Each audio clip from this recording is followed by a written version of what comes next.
Hello everyone, welcome back to Srishti Smart Brains. So today we will cover unit number 1 of our DSC Feminist Perspective on Epistemology and Ethics. So basically सबसे पहले syllabus देख लेते हैं. So our unit number 1 is Feminist Epistemology, जिसमें हम Elizabeth Anderson और Moira गेटिन्स के ideas को समझेंगे. मैं आपसे प्रॉमिस करती हूँ कि आज की क्लास के बाद आपका दुनिया को देखने का और किताबों में लिखी बातों पर भरोसा करने का नज़रिया पूरी तरह से बदल जाएगा. तो चलिए बिना किसी मुश्किल के ये टेक्निकल शब्दों को और इस टॉपिक को सिंपल और रियल लाइफ एग्जाम्पल्स के साथ समझते हैं. So let's start with what is feminist epistemology. सबसे पहले समझते हैं कि एपिस्टेमोलॉजी का क्या मतलब होता है. एपिस्टेमोलॉजी का सिंपल सा मतलब होता है स्टडी ऑफ नॉलेज, यानी ज्ञान की पढ़ाई. नॉलेज क्या है, नॉलेज बनती कैसे है, और सबसे बड़ा सवाल ये नॉलेज बनाता कौन है. आज तक आपने जो भी किताबों में पढ़ा है, चाहे वो साइंस हो, हिस्ट्री हो या फ़िलॉसफी, क्या वो सच में सबके लिए बराबर और ट्रू है. यहाँ आती है फेमिनिस्ट एपिस्टेमोलॉजी. एलिजाबेथ एंडरसन ने अपने फेमस ऐसे feminist epistemology and interpretation and a defence में इस कॉन्सेप्ट को बहुत खूबसूरती से समझाया है. एंडरसन का सबसे बड़ा पॉइंट ये है कि ज्ञान या नॉलेज हवा में से नहीं आती. ये लोग नॉलेज बनाते हैं जिन्हें हम नोअर्स कहते हैं. उनकी एक रियल लाइफ होती है, एक बैकग्राउंड होता है, एक जेंडर होता है और एक क्लास होती है. एक बहुत सिंपल एग्जाम्पल लेते हैं. सोचिए रात के 11 बज रहे हैं. एक लड़का अकेला एक सुनसान सड़क पर चल रहा है. उसका उस सड़क का नॉलेज कैसा होगा. वो शायद आराम से ईयरफोन्स लगाकर गाने सुनते हुए बिना किसी डर के चलेगा. उसके हिसाब से ये स्ट्रीट बिल्कुल सेफ़ और शांत है. पर अगर उसी सेम सड़क पर उसी सेम टाइम पर एक लड़की अकेले चल रही है, तो उसका नॉलेज ऑफ दैट स्ट्रीट बिल्कुल अलग होगा. वो लगातार अपने आसपास देखेगी, अपने बैग को टाइट पकड़ेगी, फ़ोन हाथ में रखेगी और ईयरफोन्स बिल्कुल नहीं लगाएगी. उसके हिसाब से ये स्ट्रीट डेंजरस और अनसेफ है. तो यहाँ सवाल ये उठता है, सच क्या है. क्या सड़क सेफ़ है या अनसेफ. ट्रेडिशनल फ़िलॉसफी आज तक सिर्फ उस लड़के के नज़रिए को यूनिवर्सल ट्रुथ या न्यूट्रल ट्रुथ मानती आई है, क्योंकि सदियों से किताबें और थ्योरीज़ सिर्फ आदमियों ने लिखी है. उन्होंने जो महसूस किया, जो देखा, उसी को उन्होंने पूरी दुनिया का सच बता दिया. एंडरसन यही समझाती है कि ट्रेडिशनल नॉलेज ने औरतों के एक्सपीरियंस को हमेशा इग्नोर किया है.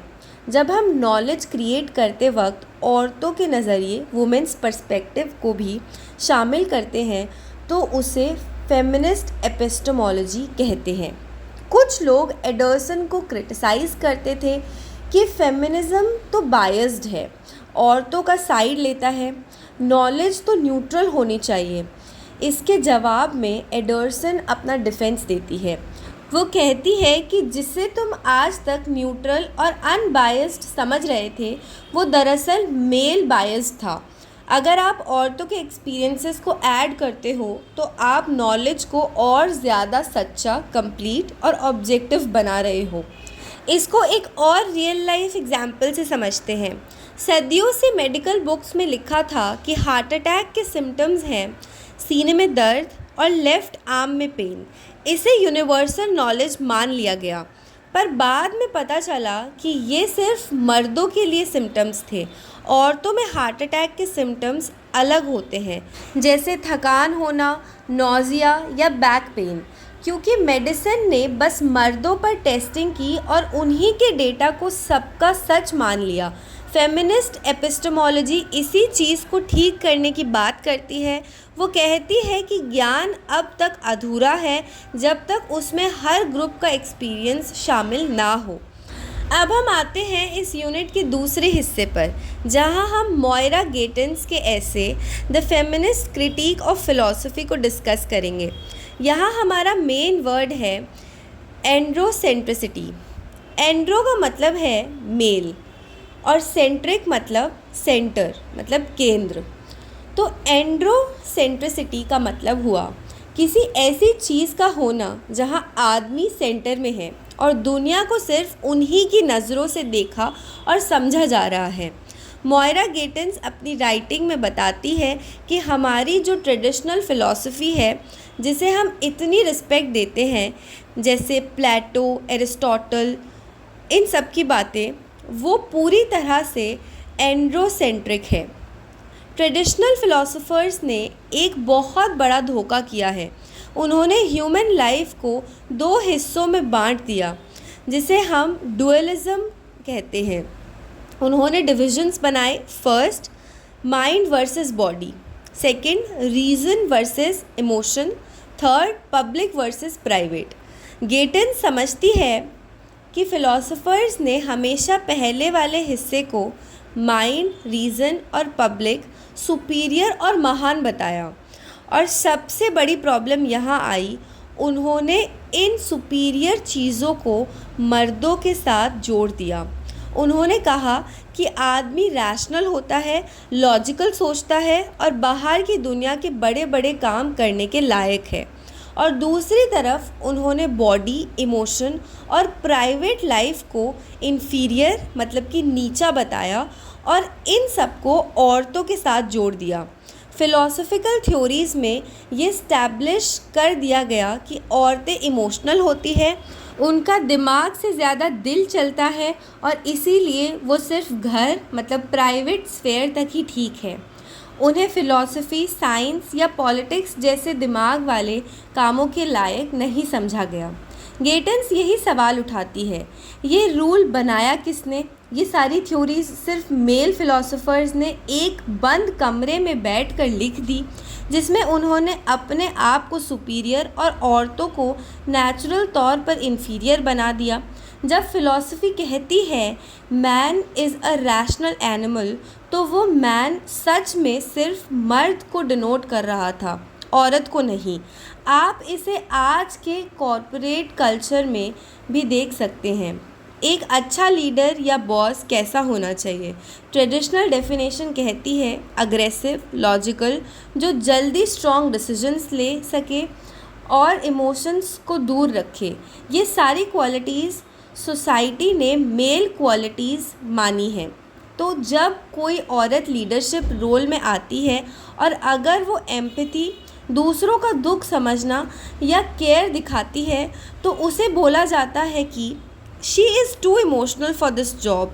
गेटेंस कहती हैं कि हमने रीज़न और लॉजिक की डेफिनेशन ही इतनी एंड्रोसेंट्रिक, मेल सेंटर्ड बना दी है कि औरतों का उस डेफिनेशन में फ़िट आना ही मुश्किल हो जाता है। गेटेंस ये डिमांड नहीं कर रही है कि हम फ़िलासफ़ी को पूरी तरह फेंक दें। उनकी क्रिटिक का मकसद मतलब कि पर्पस ये है कि हम ब्लाइंड फॉलोअर्स ना बने। जब हम फ़िलासफ़ी की किताबें पढ़ें तो हमें ये दिखना चाहिए कि ये यूनिवर्सल ह्यूमन की बात नहीं कर रही है, बल्कि एक स्पेसिफ़िक मेल ह्यूमन की बात कर रही है। हमारी रिस्पॉन्सिबिलिटी है कि इस अधूरे ज्ञान को क्वेश्चन करें और एक ऐसी फ़िलासफ़ी बनाएं जो औरतों को बॉडीली एक्सपीरियंसेस और इमोशनल इंटेलिजेंस को इन्फीरियर ना माने, बल्कि उसको उतनी ही वैल्यू दे जितनी लॉजिक और रीज़न को मिलती है। So now conclusion. ओके, सो इस पूरे यूनिट का कंक्लूजन यही है कि नॉलेज इज़ नेवर न्यूट्रल। जो ताकतवर होता है वही दुनिया की कहानी लिखता है। हिस्ट्री को हिज स्टोरी, उस आदमी की कहानी इसीलिए कहा जाता है क्योंकि उसमें हर स्टोरी हमेशा से गायब रहा है। एलिज़ाबेथ एंडरसन और मोइरा गेटेंस दोनों ही हमें आईना दिखा रही हैं। एंडरसन हमें सिखाती है कि एक औरत जब ज्ञान बनाती है तो वो अपना एक अलग सिचुएटेड मतलब एक्सपीरियंस लेकर आती है जो सोसाइटी को कंप्लीट करता है। दूसरी तरफ गेटेंस हमें बताती है कि पुरानी फ़िलासफ़ी के चश्मे मतलब ग्लासेस मेल फोकस्ड हैं और उन्होंने किस तरह औरत को हमेशा इमोशनल और बॉडी तक सीमित रख कर सुपीरियर बनाने का मौका ही नहीं दिया। As modern thinkers and students, आपका काम अब ये है कि आप हर उस नॉलेज पर सवाल उठाएं जो क्लेम करती है कि ये सबके लिए ट्रू है। आप खुद से पूछें, क्या इसमें औरतों का पर्सपेक्टिव शामिल है? अगर नहीं तो वो ज्ञान अधूरा है। सो आई होप आपको सारी की सारी चीज़ें अच्छे से क्लियर हो गई होंगी। Still if you have any doubts, feel free to ask me in the comment box. I will reply you as soon as possible. Thank you so much for watching and don't forget to subscribe to my channel.